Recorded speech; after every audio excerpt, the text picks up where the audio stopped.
ሰሉ ዐለ ነቢይ። አንድ ታሪክ ልንገራችሁ፣ እስከ መጨረሻው ድረስ አዳምጡት።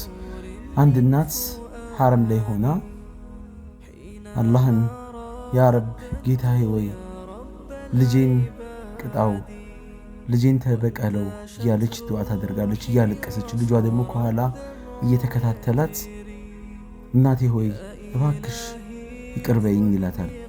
በዛ ሰዓት ላይ የነበረ ሐረም አካባቢ ላይ የነበሩ ሰዎች ነበሩና ሙዕተሚሮች ዑምራ ለማድረግ የመጡ ሰዎች ምንድነው ያለው ነገር ብለው መጠየቅ ጀመሩ። በዚህ ሰዓት ላይ ነበር ልጁ እናቴን አፉ አስብሉልኝ ይላል። እናት ጋር መጥተው ያለችበት ያረፉበት ሆቴል ነበረ፣ ያው የያዙት ሆቴል። እዛ ድረስ አፈላልገው ሄዱና እባክሽ ልጁን አፉ በዩ አሏት። ወላሂ መቼም አፉ አልለውም ይቅር አልለውም አለች። ለመሆኑ ምን ይሁን እናትን በዚህ ደረጃ ያስጨክናት ካላችሁ፣ እናትየው ይህን ታሪክ መናገር ጀመረች።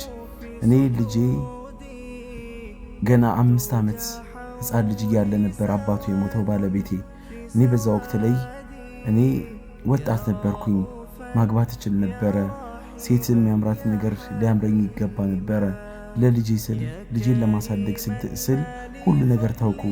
ልጄን አሳደግኩት፣ አስተማርኩት። ልጄን የሚፈልገውን ነገር ሁላ ማቅረብ ጀመርኩ።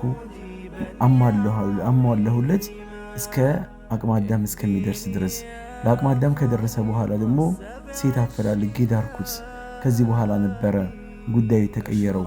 ልጄ ያጋጠመችው ሚስት እጅግ በጣም ክፉና መጥፎ የነበረች ሴት ነበረች። ስለሱ ሁልጊዜ ስለኔ ለሱ ብዙ ነገር ታወራለች። መጥፎ የሆኑ ነገሮችን እናት ትጠላለች፣ እናት እንዲህ ትላለች፣ እናት እንዲህ ታደርጋለች እያለች ስለኔ መጥፎ ነገር ትነግረዋለች።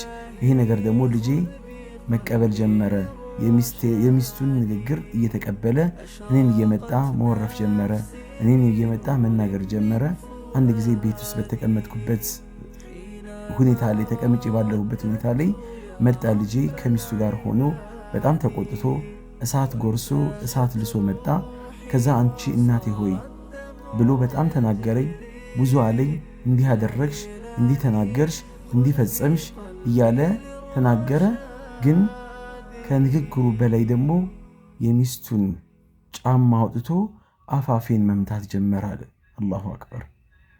አፌን መታኝ፣ ደጋግሞ መታኝ አለች። ሱብሃንአላህ። ከዛ በኋላ ያ አላህ ጌታዬ ሆይ ያልኩት አለች፣ እንደው አንተ ቤት እንድመጣ ፍቀድልኝ፣ ይህንን እድሉን አመቻችልኝ አልኩት። ከዛ በኋላ አላህ ወፈቀኝ። ዑምራ ቤቱ አላህ ቤት ሄድኩኝ።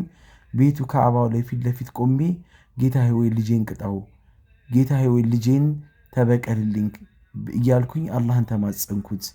እባክሽ አፉ በዩ ቢሏት በፍጹም አፉ አልለውም ብላ አፉ ሳትለው ወደ አኼራ ሄደች እናት።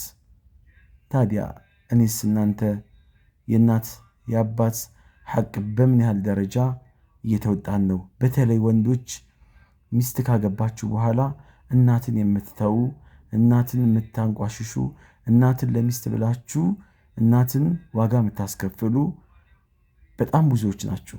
ቤት ይቁጠረው። ሚስቶችስ አላህን አትፈሩ? እሱን የሰጠችሽን እናት ልታመሰግኛት ልትኸድሚያት ሲገባ እናትሽ እኮ ነች። የባል እናት እኮ እናት ነች። ስለዚህ ልታመሰግኛት ልትንከባከቢያት ሲገባ በዚህ ደረጃ ልጅንና እናትን ለመለያየት ምንድን ያስተፈረሽ? አላህ ከዚህ ታሪክ ምን እንጠቀም አላህ ያድርገን። የወላጆቻችንን ሐቅ ምን ጠብቅ አላህ ያድርገን። ሰላም አለይኩም ወራህመቱላሂ ወበረካቱ።